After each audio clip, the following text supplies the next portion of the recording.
አደምና ዝርያዎቹን በዚህ ምድር ላይ ሲፈጥራቸው ዋና ዓላማና ግቡ ዘላለም እንዲኖሩ አልነበረም ማለት ነው። ለዘላለም ያዘጋጀበት ሌላ ዓለም አለ። ወደዛ ዓለም ለመሸጋገር ወደዛ ዓለም ስኬታማ እንዲሆኑ ያመቻቸው ዘንድ አስቀድሞ ይሄንን አጭር ህይወት ከሞት ጋር የተከበበ አድርጎ በዱንያ ያመጣቸው ሊፈትናቸው الذي خلق الموت والحياة ليبلوكم أيكم أحسن عملا እርሱ አላህ ብሎ ማለት ሞትና ህይወትን በእናንተ ውስጥ የፈጠረ ጌታ ነው። ዓላማና ግቡም የትኛው ስራችሁ ይበልጥ ያማረ መሆኑን በተግባር ሊፈትናችሁ ነው። ይሄ ዱንያ የፈተና ዓለም ነው። የሞት ጉዳይ ከኃጢአት ጋር ተያይዞ የሌላ እምነት ተከታዮች እንደሚሰብኩት በአደም አለይሂ ሰላም አለመታዘዝ የመጣብን በላ ወይ በሽታ አይደለም። ልክ በህይወት መኖራችን የመልካም ስራ ወይም የኢማናችን ውጤት እንዳልሆነው ሁላ ማለት ነው። አላህ መጀመሪያውኑ ሰውን በዚህ ምድር ላይ ሲፈጥረው ዘላለማዊ ህያው አድርጎ አልፈጠረው፣ ሟች አድርጎ ነው የፈጠረው።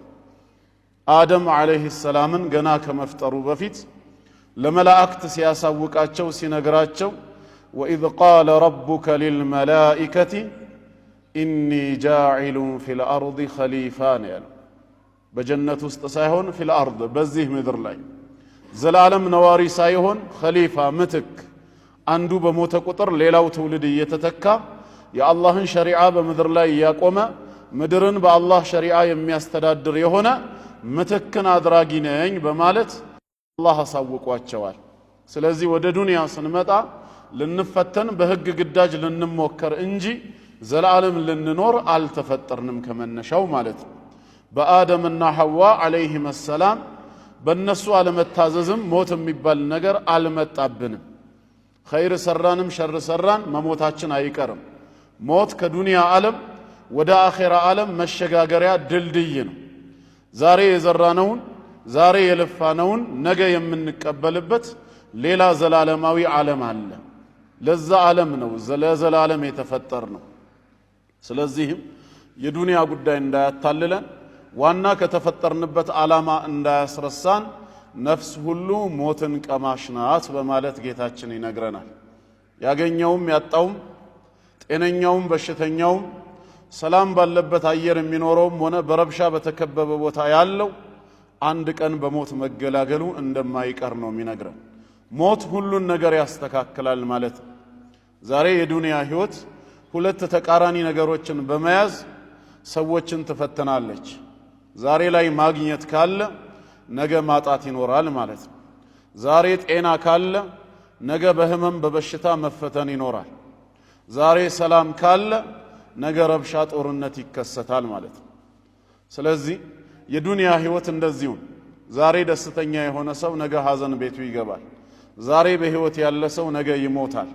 ነፍስ ሁሉ ሞትን ቀማሽ ነች።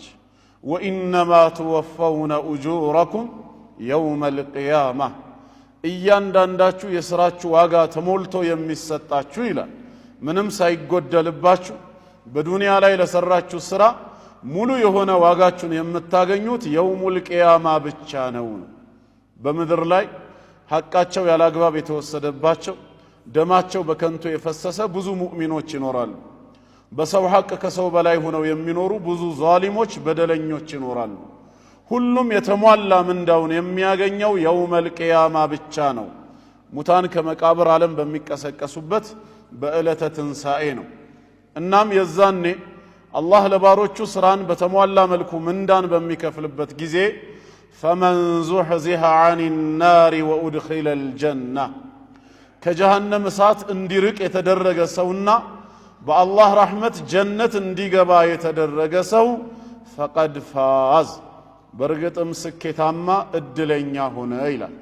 ከአላህ ቁጣና ቅጣት ተርፎ የራህመቱ መገለጫ የሆነውን ጀነት ከማግኘት የበለጠ ምንም አይነት ስኬት የለም። አላህ ከጀነት ሰው ያድርገን፣ በራህመቱ ከሚገቡት አላህ ያድርገን። ትልቁ ስኬት ዘላለማዊ ቁጣውንና ቅጣቱን ከሱ ቁጣና ቅጣት ተርፎ ጀነቱን ማግኘት ነውና፣ ይሄ የዱንያ ህይወት ከሆነ ደግሞ ወመል ሐያቱ ዱንያ፣ እቺ የዱንያ ህይወት አይደለችም ኢላ መታዑል ጉሩር፣ ጊዜያዊ መጠቃቀሚያና ማታለያ ሽንገላ የበዛባት እንጂ ሌላ አይደለችም ነው የሚለው። ከስያሜዋ ጀምሮ ዱንያን አላህ ቦታ አሳጥቷታል። አንደኛ ዱንያ ብሎ ነው የጠራት። ደና ከሚለው ግስ ርቢ ሆኖ የመጣ ነው። ደና ማለት ቀረበ ማለት ነው። ዱንያ ወይም ቅርቢቷ የተሰኘችው ለመጥፋት የተቃረበች ዘለቄታ የሌላት በመሆኗ ምክንያት ነው።